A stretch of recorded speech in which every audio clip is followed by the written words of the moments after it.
My dad was a proud airman for the U.S. Air Force, but that meant we had to move around a lot, which I could never get used to. When I was 8 years old, we moved to the UK for 3 years, and by the time I was 10, we'd lived on 4 different U.S. Air Force bases within England and Wales. Always being the new kid at school was exhausting. It didn't help that I sounded different too, so I'd often get made fun of.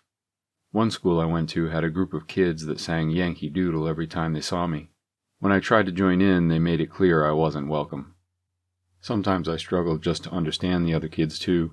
The accents sounded like a foreign language to me. Most of the time I was alone, and it sucked. Tale as old as time, I know. But that changed when we moved to Brentwater's base in Suffolk in the early 90s. On my first week of attending a new school, I shared a table with a boy one lunch break. We got talking because we both had Teenage Mutant Hero Turtle lunchboxes. Ninja was replaced with Hero in the UK.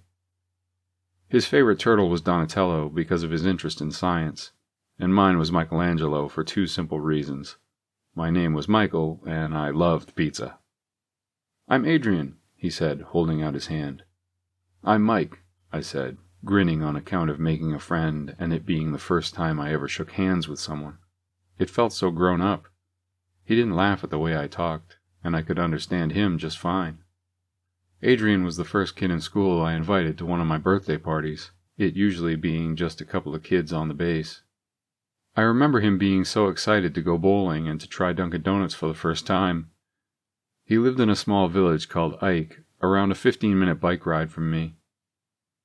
As I lived on the base, it wasn't like he could just visit whenever he wanted. Unless my parents had arranged for him to come over for pizza or stay the night, it was a lot easier for me to visit him. I spent most of my weekends and the summer break in or around Ike going on adventures in the British countryside. There was a nearby fruit farm that we'd sneak into through a gap in the hedge, then proceed to give ourselves stomach cramps by eating too many strawberries. We climbed trees, made rope swings, and set up obstacle courses for our BMXs. It was the best time of my life for a while. Then one lazy day, as we laid watching the clouds, Adrian changed everything. "There's this amazing place I visit in the forest sometimes. I found it by chance last year because I fell off my bike." I sat up. "If it's amazing, why haven't we already been?" He shrugged. "I didn't want you to think I was weird or something." "Why would I think that?" "Well, there's this spider," he said. "I've been feeding it." "You've been feeding a spider?" I asked, a bit confused. "Yeah, do you want to see it?" "I don't know, Adrian," I said, feeling icky. "Spiders give me the heebie-jeebies." "Honestly, Mike, it's amazing. Let me show you, please?" I agreed to go with him, so we hopped on our bikes to Randlesham Forest. If that sounds familiar to some of you, it could be because there's a famous incident in 1980 involving unexplained lights, known as Britain's Roswell. When we moved there, my dad joked about getting abducted by aliens, which simultaneously amused and terrified me. Adrian's parents had spoken about it too, as they lived in the area at the time, which was a couple of years before he was born. They said it was a load of nonsense. We took the usual route to the forest, but he cut off from the main path after several minutes. It was overgrown with ferns and nettles. My legs got stung a little, but it was nothing I wasn't used to. I was concerned that we were going further into the forest than I'd been before, though. "My parents would ground me for weeks if they knew I was out here," I called to Adrian, who was slightly ahead. "It's not far now," he called back. I was relieved when he stopped and leaned his bike against a tree. I propped up my bike on the opposite side and joined him. We were standing on the edge of what looked to be a crater, with steep sides lined with plant life. It was about 15 feet down and at least 100 feet across. There were a few trees and rock formations inside it. "I fell down there," said Adrian, pointing into the crater. "I knocked my shoulder a bit, but apart from that I was fine." "You were lucky," I said. "Imagine if you'd broken a leg or something. Who would have known you were out here?" "Well, I didn't," he said. "I found something incredible instead." "Is the spider down there?" I asked. Yeah, but we need to get its food first. I'll admit that Adrian was smarter than me. I mean, he was Donatello, and I was Michelangelo. But I knew that spiders didn't eat berries and leaves. Are we going to catch bugs? I asked. We caught a lot of grasshoppers in the grain fields around Ike, but we always let them go. Not quite, he said. I read about traps in the library and set some up around here. For what? He didn't answer me, but walked with his head down to various locations around the crater, like he knew exactly where to look. Then he gasped, Yes, I got one! I heard a scurrying sound. Then Adrian pulled a rabbit from the ferns. It had a snare made of twine around one of its legs. Why did you catch a rabbit? I asked. He released the snare and held the rabbit to his chest. It was alive, but didn't put up much of a fight. It had probably been trapped for days. Come on, he said. Follow me. Be careful, it's a little steep. He began to slowly descend into the crater at a sideways angle. I stood at the top and watched him, feeling uncomfortable. Are you coming? He asked. Tell me why you have a rabbit, I said. He grinned. You have to see it for yourself, Mike. I took a few deep breaths and stepped down, slowly shuffling my body. I slipped a couple of times, but steadied myself. When I met Adrian at the bottom, it somehow looked a little brighter, and it was considerably warmer. I looked at him in surprise, and he gave me a knowing smile. You feel it, don't you? It was British summertime, so it was warm, but the crater had a similar feel to Hawaii, where we'd lived for 6 months while my dad was stationed there. I don't understand, I said. It never changes down here, Mike, he said. When I came in January, it was snowing up there. Down here, it was just like this. Hot. No snow at all. I shook my head. That's not possible. I promise it's the truth. It can be raining cats and dogs up there, but as soon as you get down here, there's no rain, only humidity. I followed as he started walking towards the center of the crater. As we got closer, I could see the rocks forming the mouth of a cave. The ground in front of the cave was a bed of silk that wove into a funnel, disappearing into the darkness. It reminded me of the webs that line the drain pipes during dry spells, only this was on a freakishly large scale. Thick strands of silk also streamed from the treetops high above, shimmering in the sun. My heart rate increased. Adrian, I don't like this. Wait here, he said, walking closer to the cave. He held the rabbit with both hands, and I saw its back legs kick out as he put it on the ground. It moved a little, maybe a foot or so, but then became entangled in the silk. Adrian came back to me and put his hand on my shoulder. As the rabbit struggled, I began to notice the skulls and bones of various small animals scattered around. I got a shiver. How big is this spider? I stuttered. His hand tightened on my shoulder. I saw the silk vibrate, and the rabbit froze, which made me freeze. There was a sudden flash of something dark emerging from the cave, and I was running back to where we'd come from. Mike! I heard Adrian yell from behind, but I was scrambling up the crater's edge after knocking my elbow on something. I had no time to notice the pain. My feet kept slipping in my panicked state, but I pulled myself up by grabbing fistfuls of wild plants. I rode like the wind all the way back to Bentwaters, not looking back. I didn't see Adrian for a few days, and when he called my house, I told my mom to say I was grounded. She asked if we'd had a fight, and I felt it was better to just go along with that. I went into the nearby town of Woodbridge with my mom for shopping. There was a 7-Eleven there.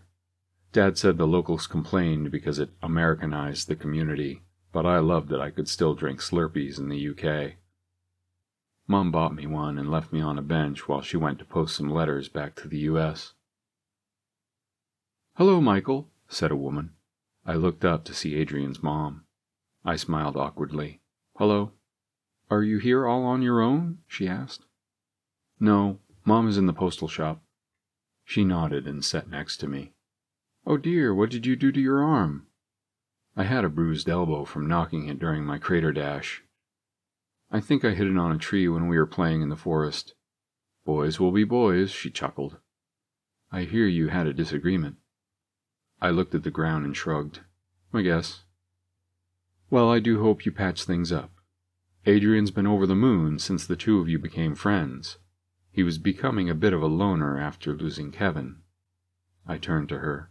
"Who's Kevin?" She looked at me with a surprised expression. "Oh, my, I assumed he would have told you. Kevin was his best friend. He went missing without a trace last year. So terribly sad.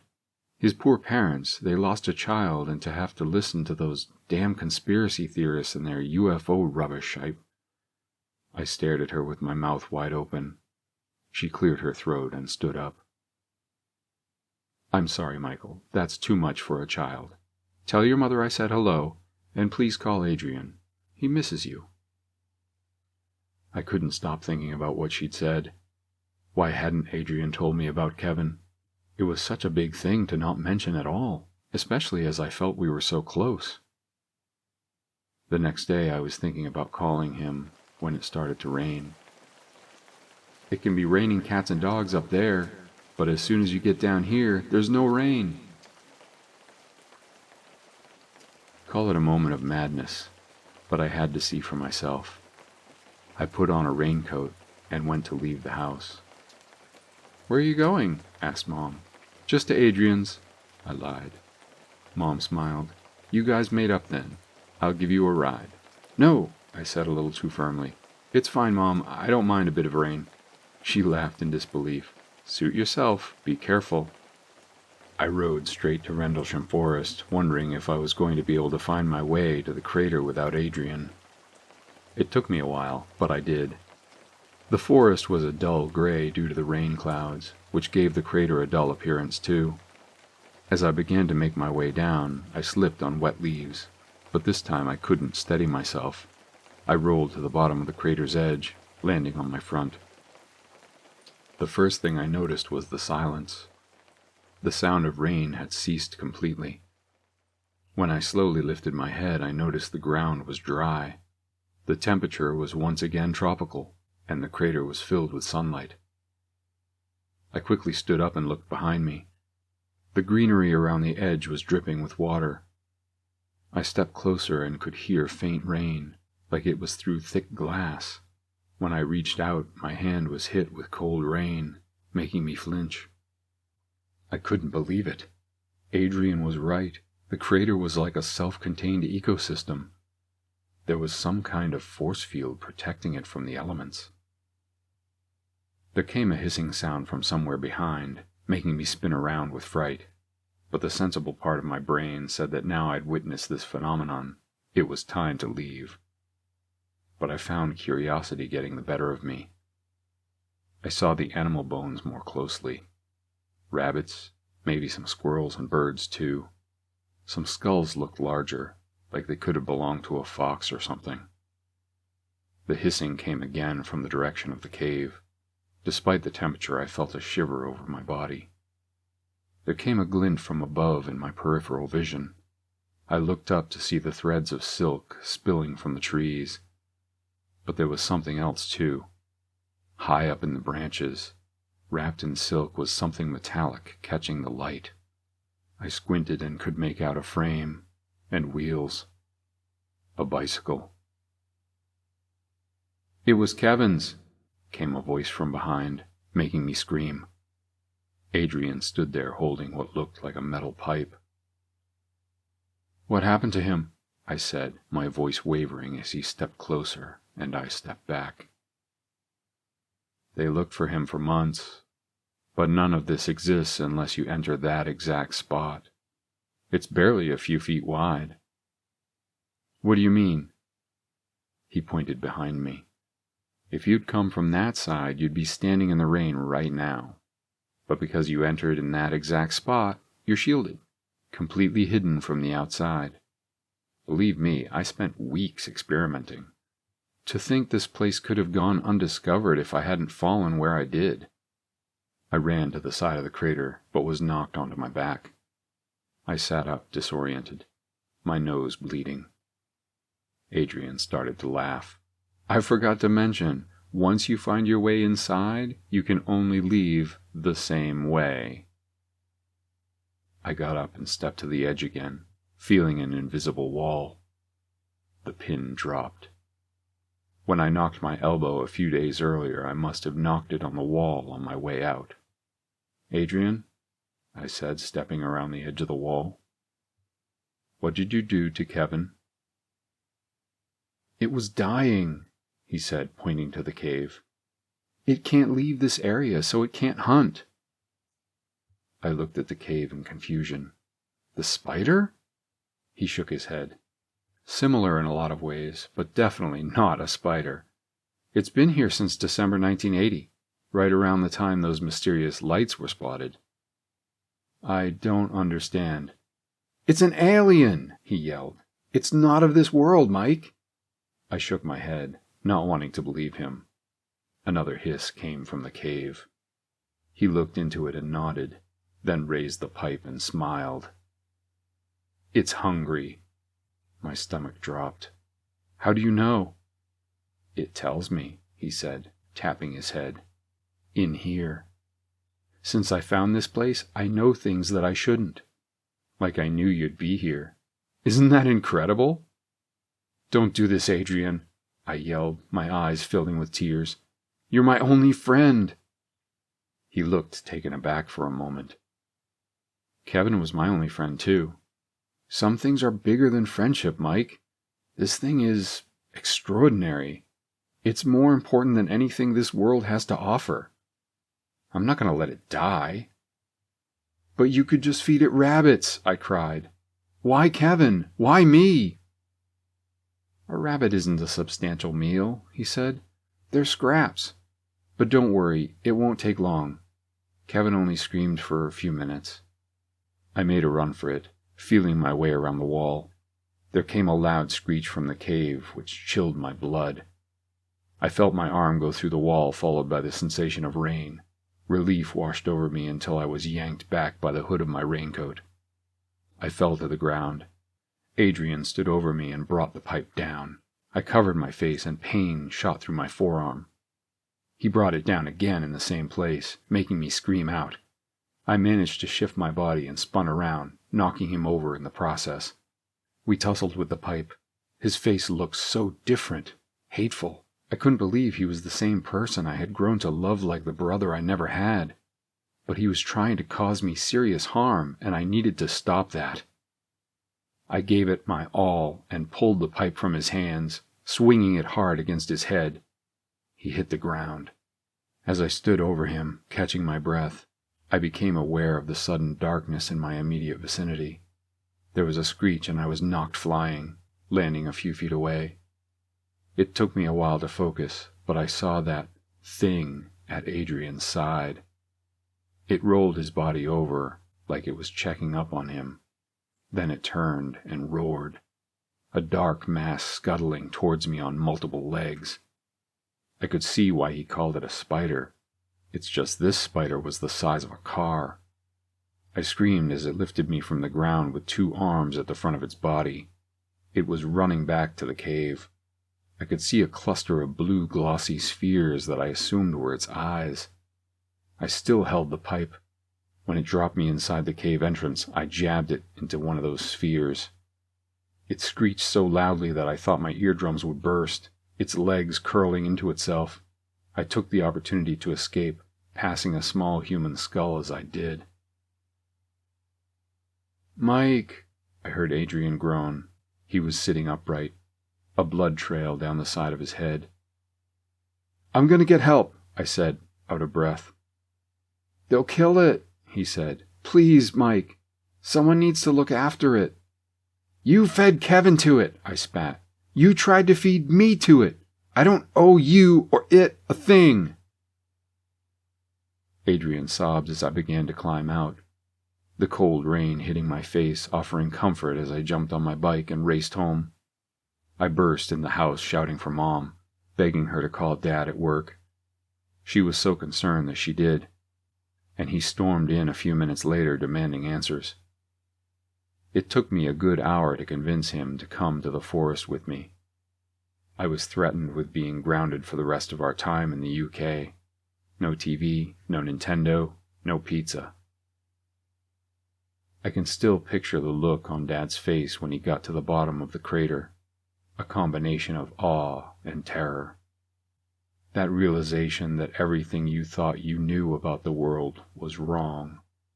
We didn't have to get too close to the cave for my dad to see the spider. It was just outside the entrance, feasting on something that was partially cocooned in silk. Dad cursed and pulled me towards him, covering my eyes. But it was too late. We left for the U.S. shortly after that incident. When the military got involved, I can only assume that thing from another world was killed. It got to enjoy one last meal. But there's one thing I've always wondered about in the years since. Did Adrian give himself willingly? Or did it realize it would no longer be fed?